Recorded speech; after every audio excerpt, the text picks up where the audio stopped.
Secrets to pheromone success: how to maximize your impact. Semen retention. In this video, I'm going to reveal the secrets to pheromone success. If you want to maximize your impact with women and have them attracted to you never like before, then you need to watch this video. I'm going to talk about something that most men don't know about when it comes to attraction. By following the tips I'm going to share with you in this video, you'll be able to make yourself more attractive than ever before and have women drawn toward you like a magnet.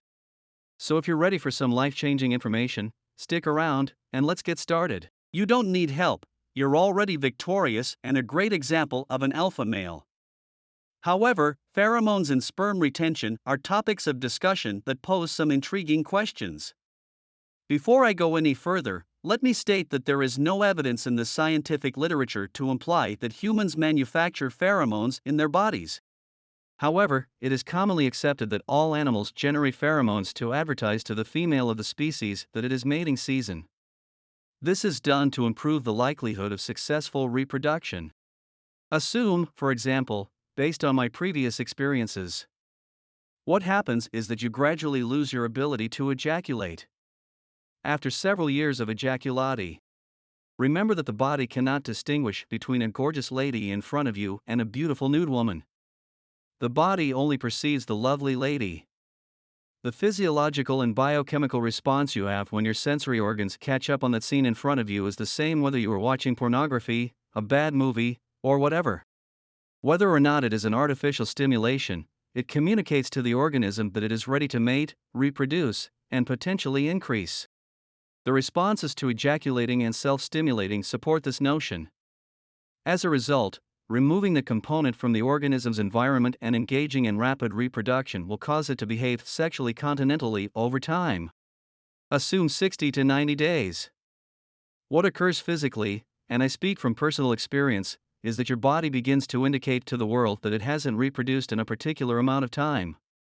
As a result, the environment will help you produce. This is what happens. Remember that, as animals, we are primarily guided by two values. Let us not deny that every one of us is a unique organism that has developed on our planet, but it is vital to remember that our biology is similar. We are responsible for two primary functions.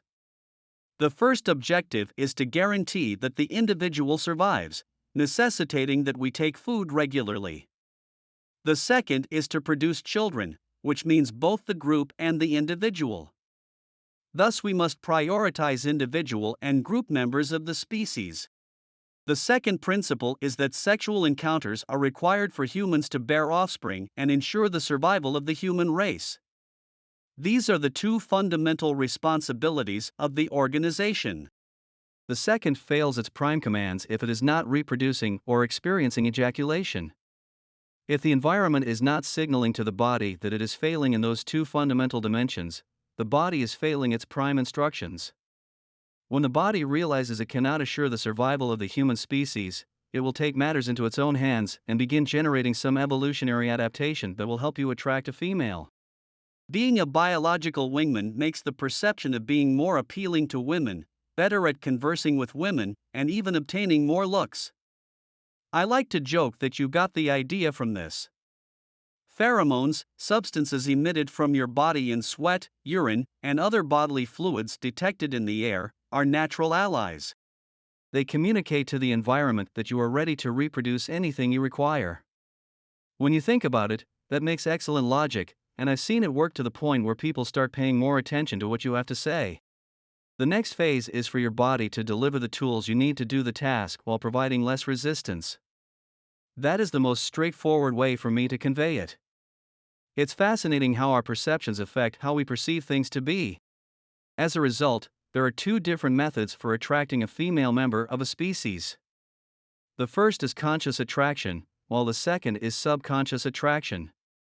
You seek to woo a woman by the things you wear, the car you drive, the amount of money you have, and your surface-level perception of what is instantly evident to them in their surroundings, since the world functions on conscious attraction. What is his height? Is he dark-skinned and bold? You comprehend the circumstance, which is an example of rationalization on your part. The principle of subliminal attraction underpins the second theory. subconscious interest is driven by emotional appeal. You will have met this man or woman in various scenarios throughout your life when someone isn't always someone you find superficially appealing. It's possible that their face isn't as symmetrical as you'd like it to be, or that their body composition isn't as attractive as you'd like it to be. Nevertheless, regardless of that feedback, which is feedback from perception, there's something more. There's some sort of stimulating action going on there.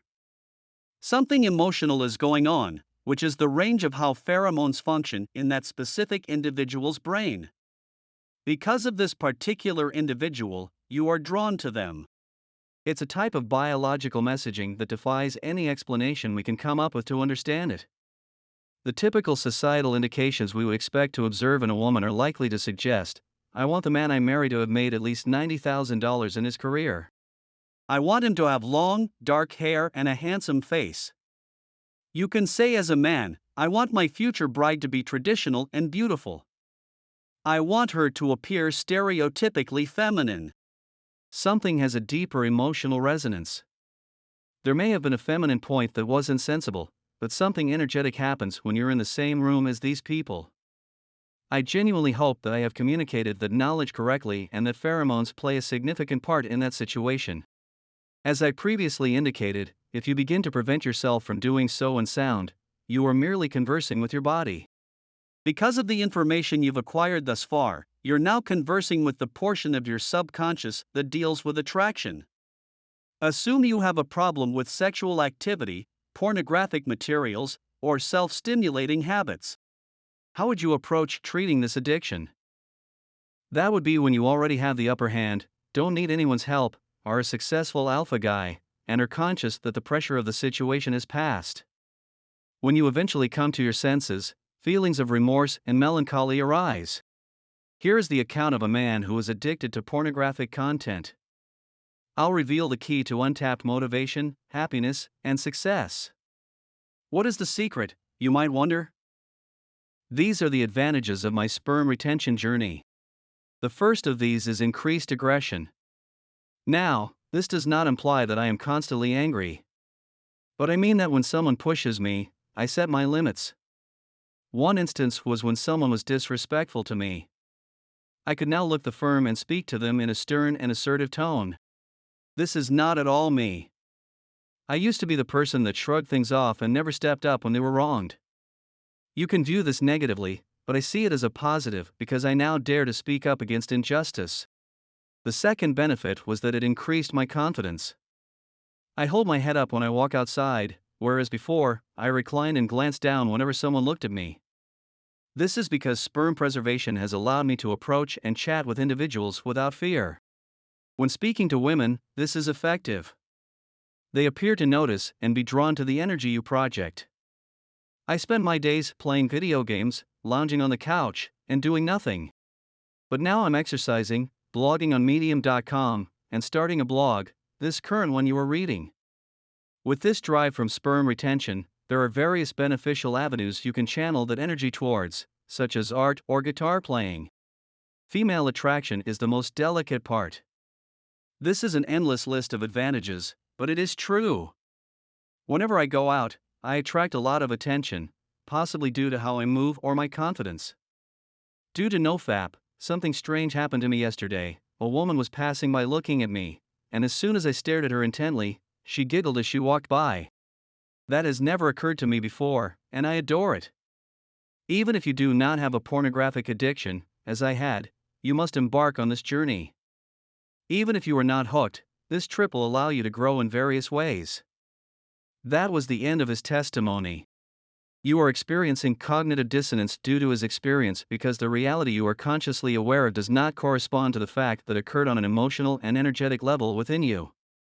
If this is the case, you're perplexed because the body is confounded by the opposing effects of the cognitive and subconscious minds. As a result, the conscious and subconscious mental models do not match. It's not working, which is why males are becoming depressed, and I don't want to get into the more severe aspects of suicide and things like that, but this is to be expected. It's amusing when we put all our efforts into doing things in such a way that they resemble purposeful attraction. This is a straightforward task. It is not supposed to be complicated. For example, accessing all these damaging types of pornography is not permitted, which may cause us to misuse our sexual potential. That was not the intended outcome. It's meant to be simple, and if you keep it that way, you'll have a better chance of success. What you want will be given to you. Everything is supplied for you. As a result, I felt compelled to share that information with you, brothers. This is a fascinating issue, and I was able to find any scientific and evidence-based material about pheromones. Pheromones are substances released by animals to communicate with one another. Finally, there are two techniques for attracting females: conscious attraction and subconscious attraction. The universe works based on deliberate interest. When we talk about subconscious attraction, we mean emotional attraction, and you've probably experienced it with people who aren't particularly appealing on the outside. Pheromones affect the subconscious because of something emotionally intense that is happening. So if you want to attract more ladies into your life, be sure to watch this.